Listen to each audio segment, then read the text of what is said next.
Good morning, children. Me, Mrs. Priyanka Desai, I am your English teacher, and we are going to study English from our books.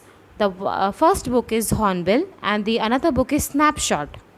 Today, we are going to learn the very first chapter, that is the Portrait of a Lady from Hornbill.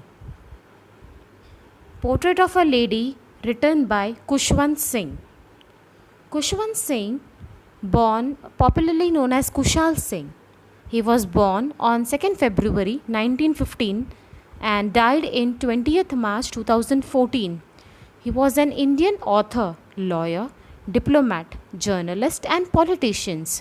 His experience in the 1947 partition of India inspired him to write Train to Pakistan in 1956, which then also became a well-known novel. He was born in Punjab. Kushwant Singh was educated in Modern School, New Delhi, St. Stephen College and graduated from Government College, Lahore. He earned an LLB from King's College, London.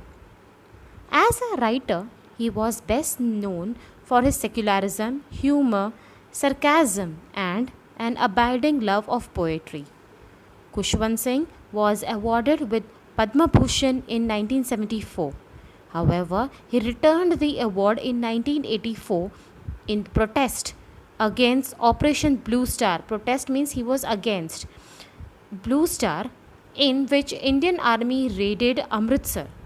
In 2007, he was awarded the Padma Vibhushan, the second highest civil award in India. The portrait of a lady over here in the story is a part of an autobiography by Kushwant Singh. In the story, the author draws a pen portrait of his grandmother. He beautifully unfolds their relationship and how it undergoes several changes. In other words, the story is a loving tribute from a grandson to his grandmother. The story gives a picture of human relationships. It is a realistic account of how the grandparents give all their time, attention, and love to their grandchildren. Now, if we talk about the characters in the story, we have grandmother and Kushwant Singh. Grandmother, if I say, Kushwant Singh's grandmother is described as an extremely religious person.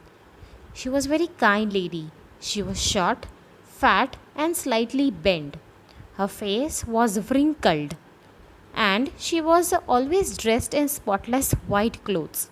In the village, she took care of all the needs of the author when he was a child. Kushwant Singh, as an author, he recounts his childhood days and his relationship with his grandmother.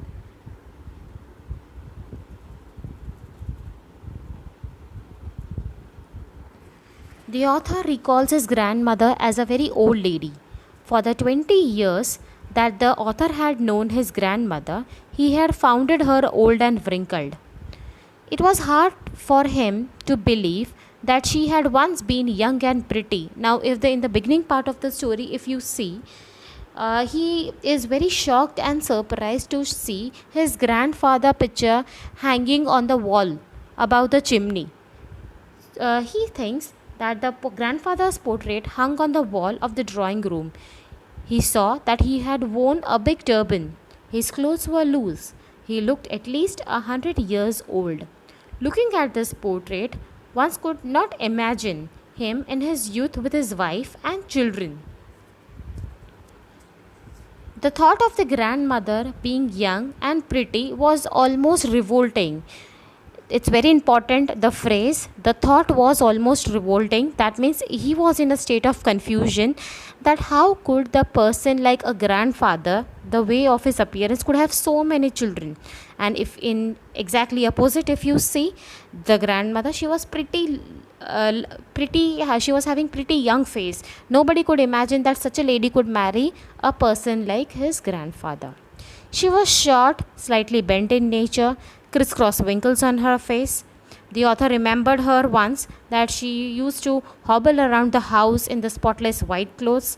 She used to rest her one hand on her waist and the other hand on the stick, and she used to always count the beads of her rosary. Her lips used to always move in an inaudible prayer. If we talk about the initial years of togetherness, that is the life in the village, the author and the grandmother, they used to stay together because his parents had left him to stay with her when they had shifted to the city. In the village, his grandmother took care of all his needs. She was very quiet and agile. Agile means she was very calm, she was not very hyper, never scold to his grandson Kushwant Singh. She used to wake him up in the morning and get him ready for the school. She said her morning prayers in a sing-song manner while she bathed. Whenever she used to sing while bathing him, the boy used to listen to him very carefully.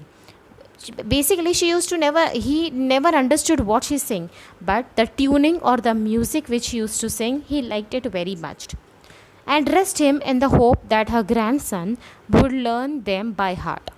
The author listened to the prayers because he loved her voice, but he never bothered to learn them. Then she would fetch his wooden slate. She had already washed and plastered it with yellow chalk. She would take an earthen ink pot and a red pen and tie them into a bundle. So, wooden slate, yellow chalk, earthen ink pot, and a red pen. She used to tie it all together in a bundle and hand it to the author. After having a thick stale chapati, now early in the morning when they both used to sit together for a breakfast, grandmother used to feed him stale chapatis. Stale means not the fresh ones. And she used to apply the butter and sugar on it for the breakfast. They used to leave for the school. The grandmother, author's grandmother, used to always accompany him to the school as it was attached to the temple. The priest taught the children in the school the alphabets and the morning prayer. The children sat in two rows in the veranda. They would sing the alphabet or the prayer in a chorus. While the author learned his lessons at school, the grandmother would read scriptures in the adjoining temple. Means the temple was attached near the school, and the time when the boy used to study, the Kushwant Singh used to study in school, she used to sit in the neighboring temple and read the holy scriptures. And while returning, they would feed again the stale chapatis to the dog. The turning point now came in their friendship. The turning when they moved to the city to stay with Kushwant Singh's parents. Although they both shared the room together, but the grandmother no longer went to leave him to the school. In the city, the author went to an English school in a motor bus. The grandmother could not accompany him to the school as there was no dog in the street.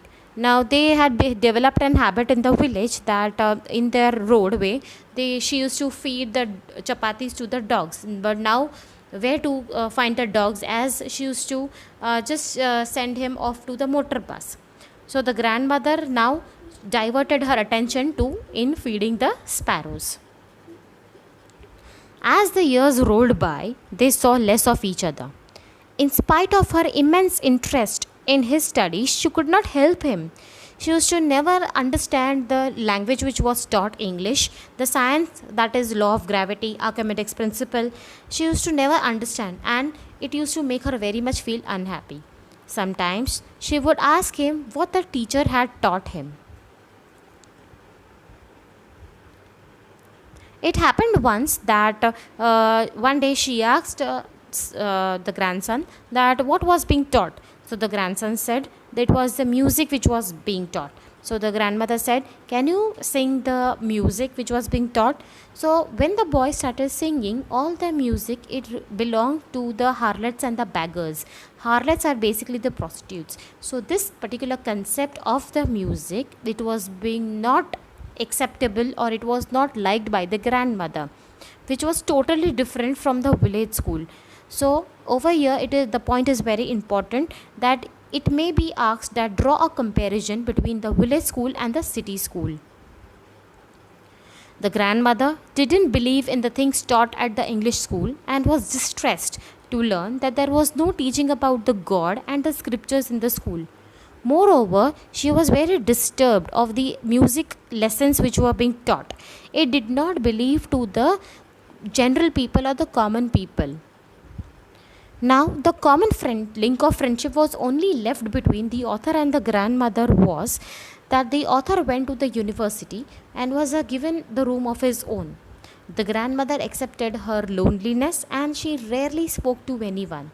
All the day long, she used to sat spinning the wheel and reciting her prayers. One afternoon, she relaxed for a while to feed the sparrows. They perched on her shoulders. Perched means they used to sit on the shoulders, on her laps, and they used to feed the food which was being given by the grandmother. It used to be the happiest half hour of the day for her.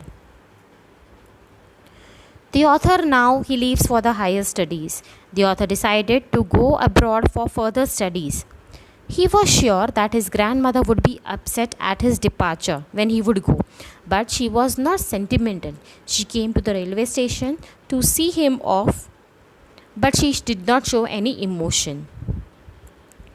She was absorbed in praying and counting the beads of her rosary. Silently, she kissed his forehead. The author thought that perhaps it was now the last time of physical contact between them. After 5 years of completion of his studies, the author he was now about to come. The grandmother went to station when he returned. She held him in her arms.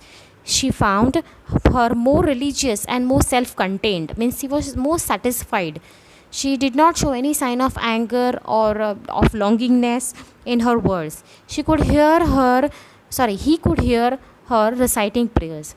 Even that day, the happiest moment for her was feeding the sparrows. However, something strange happened to her in that particular evening. For the first time, she did not pray. Instead, she collected all the women. She called all the women from the neighborhood, got an old drum, and she started banging. They tried to persuade her, means to stop, to avoid straining herself, otherwise she would fall sick. The same thing happened. She fell ill in the next morning. The grandmother was diagnosed with a mild fever by the doctor, but she insisted that her end was near. She told everyone that she would not speak to anyone and she would like to spend her last time praying to the God. She ignored everyone, that everyone was trying to stop her, eat something, relax. She should talk to everyone, but she did not bother them. And she again started counting the rosary beads while praying. After a short while, the author noticed that his grandmother's lips stopped moving and the rosary fell from her lifeless fingers, and she died a peaceful death. A silent tribute was given by the sparrows. The sparrows were the second most important human life, not the human life, the life after the author, where they missed the grandmother. When the author and the others came to take away the grandmother's body, they met a strange sight. To mourn her death, a lot of sparrows had surrounded the grandmother's body. They were all silent. When the author's mother offered the sparrows some bread, they refused to eat and they flew away after the grandmother's body was carried away for the last rites.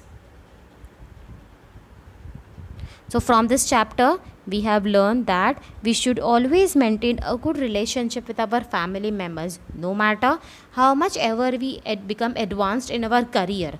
We should always talk with them, we should communicate with them, be friendly with them, so that they also feel that they are surrounded by the people and the loneliness do not delve them into their life. Thank you.